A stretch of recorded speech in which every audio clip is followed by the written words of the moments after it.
Bismillahirrahmanirrahim. Assalamualaikum warahmatullahi wabarakatuh. Alhamdulillah, alhamdulillahirabbil alamin.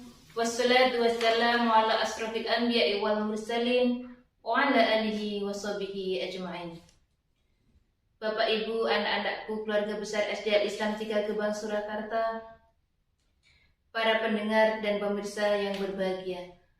Pertama-tama marilah kita panjatkan rasa puji syukur kita kehadirat Allah Subhanahu wa taala yang telah melimpahkan rahmat, taufik serta hidayahnya kepada kita sehingga pada kesempatan kali ini kita masih dapat melaksanakan ibadah puasa Ramadan tanpa suatu halangan apapun. Kedua kalinya selawat serta salam mudah-mudahan Allah limpahkan kepada junjungan kita Nabi Agung, Nabi akhir zaman, Nabi Muhammad SAW yang kita harapkan syafaatnya besok di yaumil qiyamah. Bapak Ibu beserta anak-anakku yang berbahagia, pada kesempatan kali ini akan saya sampaikan sedikit tentang kisah kesabaran Nabi Ayub alaihi wassalam. Sabar itu sendiri ada 3 golongan. Yang pertama adalah sabar terhadap perintah Allah, dan yang kedua adalah sabar terhadap larangan Allah, dan yang ketiga adalah sabar terhadap musibah yang Allah berikan kepada kita.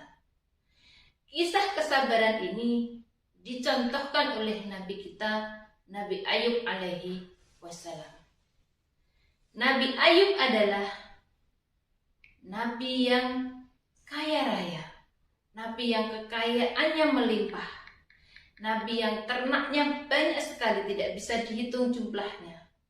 Namun beliau tetap menjadi orang yang dermawan dan suka memberi makan orang-orang miskin. Karena kedermawanannya lah semakin hari kekayaan Nabi Ayub itu semakin bertambah.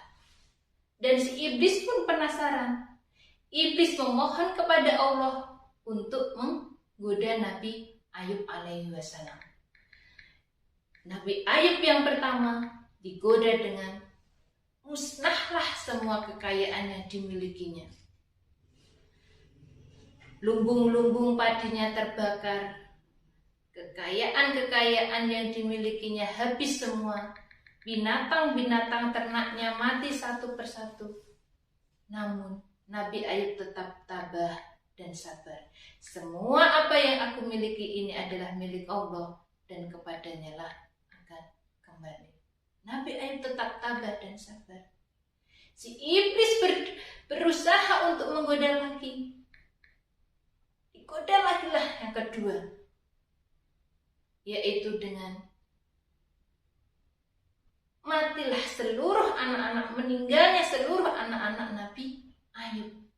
Ketika berada di sebuah bangunan yang kokoh berdiri, anak-anak Nabi Ayub digoyang-goyangkan oleh setan, oleh iblis tiang bangunan itu, kemudian roboh dan menimpa anak-anak Nabi Ayub, dan meninggallah seluruh anak Nabi Ayub.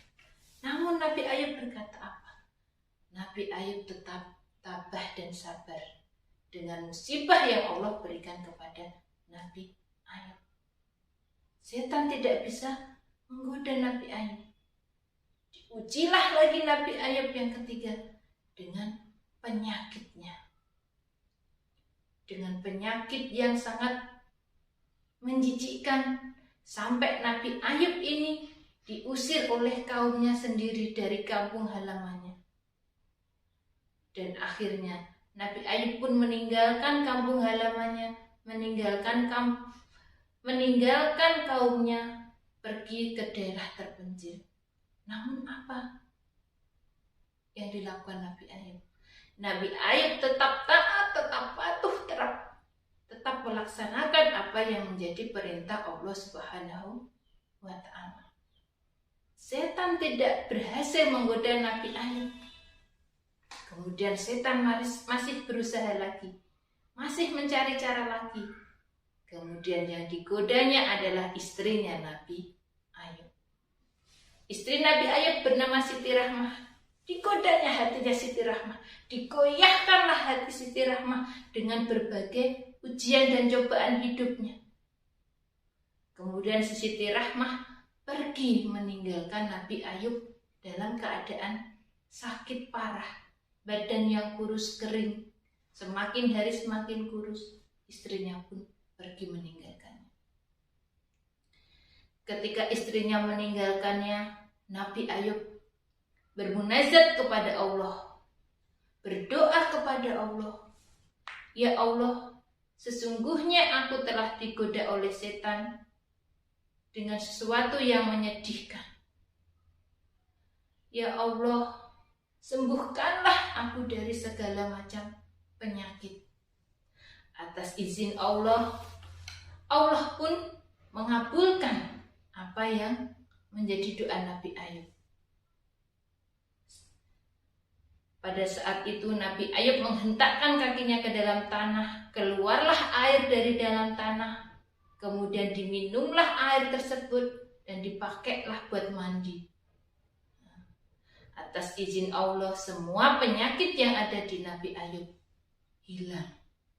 Dan Nabi Ayub pun sembuh seperti semula. Istrinya yang telah pergi meninggalkan Nabi Ayub merasa kasihan dengan Nabi Ayub dan akhirnya pun kembali. Ketika kembali, istrinya Siti Rahmah ini sudah tidak mengenali Nabi Ayub alaihi wassalam. Nabi Ayub sudah sembuh seperti semula, bahkan lebih tampan, lebih gagah dari sebelumnya. Akhirnya pun Nabi Ayub memaafkan istrinya dan kembalilah hidup seperti normal kembali. Itulah kisah dari Nabi Ayub. Apa yang kita ambil tauladan, apa yang kita ambil dari kisah Nabi Ayub tersebut? Yang pertama adalah tidak berkeluh kesah.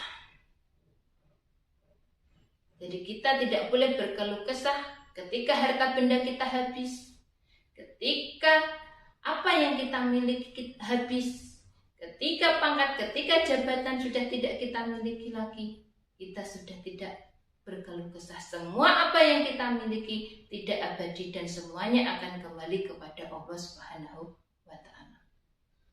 Kemudian yang kedua apa? Yang kedua adalah tetap tabah dan sabar dengan segala ujian dan cobaan dari Allah Subhanahu wa Ta'ala. Kemudian yang ketiga apa? Yang ketiga adalah selalu berprasangka baik kepada Allah. Semua musibah yang Allah berikan kepada kita, kepada manusia, kita tetap berprasangka baik kepada Allah Subhanahu wa Ta'ala. Kemudian yang keempat, tetap melaksanakan ibadah dalam keadaan apapun. Dan yang terakhir adalah meyakini bahwa semua yang kita miliki adalah akan kembali kepada Allah Subhanahu wa Ta'ala.